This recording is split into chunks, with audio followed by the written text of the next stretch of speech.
দর্শক, হযরত শাহজালাল আন্তর্জাতিক বিমানবন্দরের তৃতীয় টার্মিনালের নতুন একটি ভিডিওতে স্বাগত জানাচ্ছি। হযরত শাহজালাল আন্তর্জাতিক বিমানবন্দরের নতুন এই টার্মিনালের কাজের কি অবস্থা আপনাদের দেখানোর চেষ্টা করব।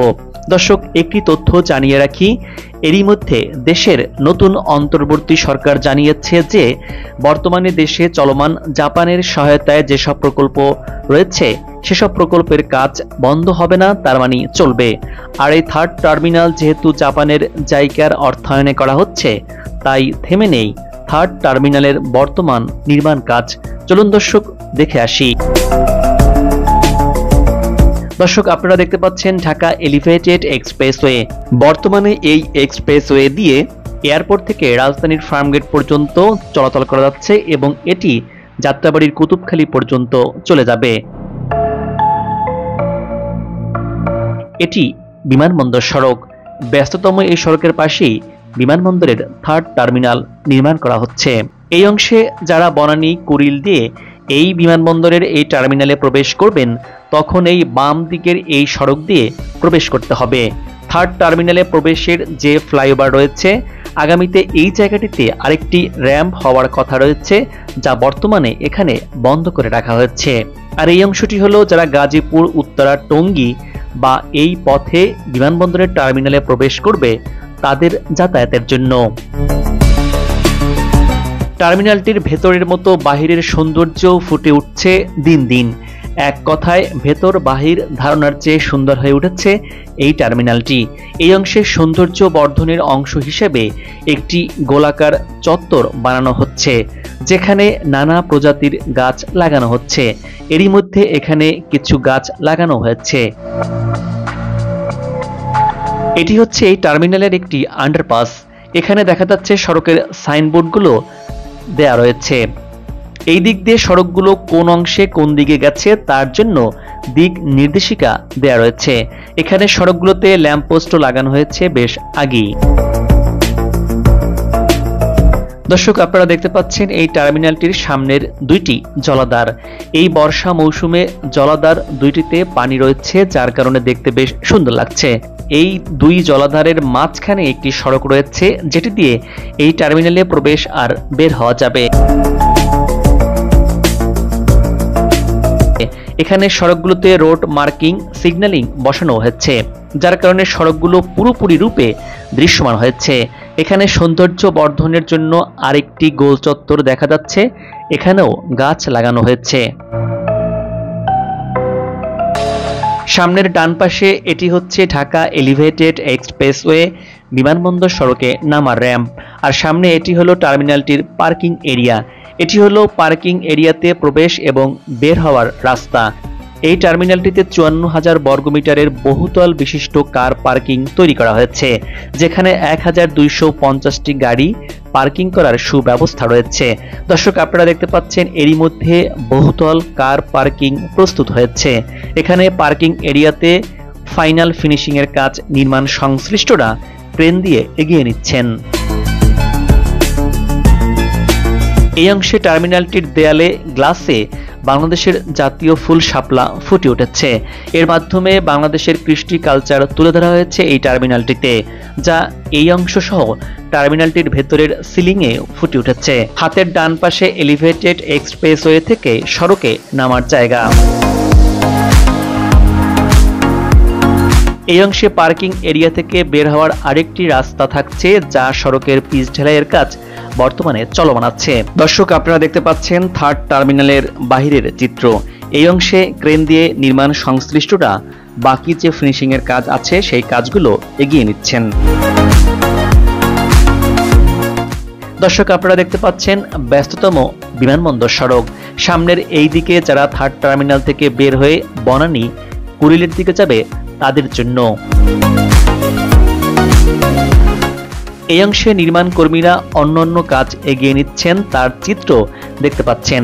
সামনের এই দিকে কার্পেটিং করা যে সড়ক দেখতে পাচ্ছেন, এটি মূলত এলিভেটেড এক্সপ্রেসওয়ে এই সড়কের সাথে সংযুক্ত হবে। এক্সপ্রেসওয়ে থেকে যারা দ্বিতীয় এবং তৃতীয় টার্মিনালে যাবেন, তারা এই সামনের এখানে যে গোল চত্বর রয়েছে, মূলত এখান থেকে যেতে হবে। এখানে একটি ফুট ওভারব্রিজ নির্মাণ করা হচ্ছে। মূলত এটি কাওলা অংশে যে ফুট ওভারব্রিজটি ছিল সেটি এখানে আনা হয়েছে। মূল সড়কের ডান পাশে ফুট ওভারব্রিজটির আরেকটি অংশ রাস্তার পূর্ব পাশে নির্মাণ করা হচ্ছে, যার কারণে রাস্তা কিছুটা সংকুচিত হয়েছে। সামনের এই গোল চত্বরটিতে বর্তমানে মাটি ফেলে ভরাট করা হচ্ছে, তারপর হয়তো গাছ লাগিয়ে সৌন্দর্য বর্ধনের কাজ করা হবে। যারা থার্ড টার্মিনাল থেকে বের হয়ে বনানী কুড়িলের দিকে যাতায়াত করবেন তাদের জন্য এই অংশ রাখা হয়েছে। এই অংশে পিচ ঢালাইয়ের কাজ এখনো বাকি রয়েছে। এই অংশ দিয়ে যারা টার্মিনালটির নিচতলা এবং তিনতলা সহ প্রতিটি ফ্লোর দিয়ে বের হতে পারবেন সেজন্য আলাদা দুইটি সড়ক ব্যবস্থাও রাখা হয়েছে।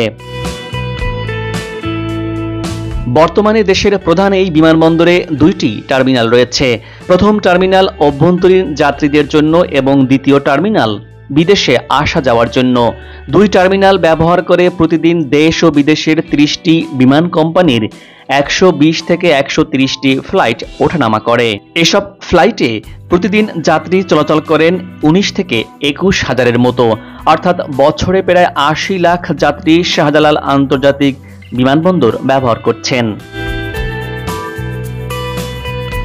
তৃতীয় টার্মিনাল পুরো দস্তুর চালু হলে বর্তমানের তুলনায় আরও 1,20 লাখ অতিরিক্ত যাত্রী এই বিমানবন্দর ব্যবহার করতে পারবেন, অর্থাৎ তখন বছরে প্রায় 2 কোটিরও বেশি যাত্রী চলাফেরা করতে পারবেন এই বিমানবন্দর দিয়ে।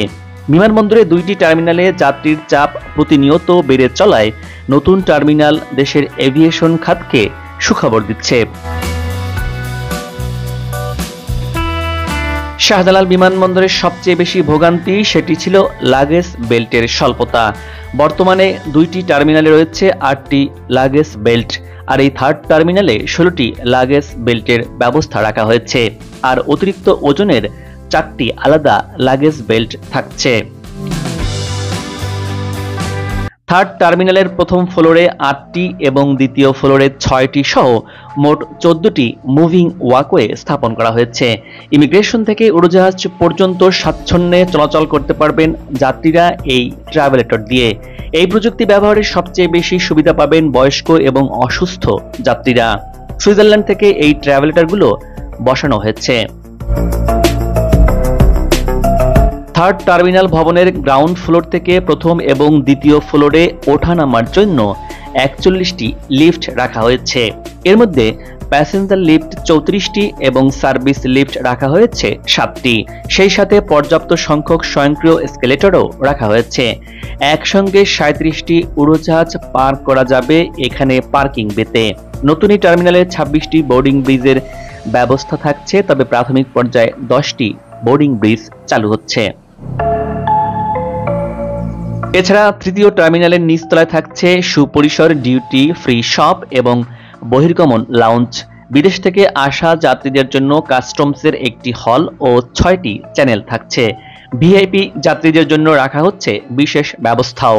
তৃতীয় টার্মিনালের দক্ষিণ প্রান্তে 3650 বর্গমিটার জায়গা জুড়ে ভিভিআইপি ও ভিআইপি যাত্রীদের জন্য আলাদা বিশেষ ব্যবস্থা রাখা হচ্ছে। ট্রানজিট যাত্রীদের জন্য বিশাল লাউঞ্জ করা হচ্ছে নতুন এই টার্মিনালে। 40,000 বর্গমিটার আয়তনের প্রধান বহির্গমন লাউঞ্জ ব্যবহার করতে পারবেন ট্রানজিট যাত্রীরা। নিজের ইমিগ্রেশন নিজেই করতে পারবেন যাত্রী। নতুন এই টার্মিনাল ভবনের বহির্গমন পথে 10টি স্বয়ংক্রিয় পাসপোর্ট কন্ট্রোল বা ই গেট থাকছে, যেখানে যাত্রীরা নিজেরাই ইমিগ্রেশন করতে পারবেন। তাদের আর ইমিগ্রেশন পুলিশের মুখোমুখি হতে হবে না। তবে নিজেরা করতে না চাইলে তাকে সহযোগিতা করতে 56টি বহির্গমন ইমিগ্রেশন কাউন্টারও প্রস্তুত থাকবে। সেখানে ইমিগ্রেশন করবে ইমিগ্রেশন পুলিশ। এছাড়া যেসব যাত্রী অন্য দেশ থেকে বাংলাদেশে ঢুকবেন তাদের জন্য 5টি ই গেট থাকছে। পাশাপাশি থাকবে 54টি অ্যারাইভাল ইমিগ্রেশন কাউন্টারও। এখানে যাত্রীদের জন্য ই গেট, হাতের স্পর্শ ছাড়া চেকিং, নিজেই নিজের ইমিগ্রেশন সম্পূর্ণ করা সহ অত্যাধুনিক সুবিধা রাখা হয়েছে। বহির্গমনের জন্য মোট চেক ইন কাউন্টার থাকছে 15টি, self service check in counter সহ মোট 115টি কাউন্টার থাকছে। ইতিমধ্যে বোর্ডিং ও ইমিগ্রেশন কাউন্টার লাগেজ বেল্ট স্থাপন করা হয়েছে। এসব যন্ত্রপাতি ক্যালিব্রেশন করতে হয়তো সময় লাগবে। ক্যালিব্রেশন দ্রুত শেষ হলে যাত্রীদের জন্য এই টার্মিনালটি চালু করা হবে। ঘোরাফেরা ও কেনাকাটার জন্য তৈরি হচ্ছে 14টি স্পটে ডিউটি ফ্রি শপ। যাত্রীরা টার্মিনালের বাহিরে এবং ভেতরে ওয়াইফাই এবং মোবাইল চার্জিং এর ব্যবস্থাও পাবেন। নারী পুরুষের জন্য আলাদা নামাজের ব্যবস্থাও থাকছে। যাত্রীদের নিতে আসা দর্শনার্থীদের জন্য মিটার্স অ্যান্ড গ্রিটার্স প্লাজা থাকছে নতুন এই টার্মিনালে। আগের টার্মিনাল দুইটিতে অতিথিদের জন্য কোনো ব্যবস্থা ছিল না, যা এই টার্মিনালে থাকছে। দর্শক, এবার বিদায় নিচ্ছি। আগামীতে আবারও দেখা হবে নতুন কোনো ভিডিও চিত্র নিয়ে। ভিডিওটি কেমন লাগলো আশা করে মতামত জানাতে পারেন। আর চ্যানেলটি ভালো লাগলে সাবস্ক্রাইব করে সাথেই থাকুন। ভালো থাকুন, নিরাপদে থাকুন এবং সাথেই থাকুন।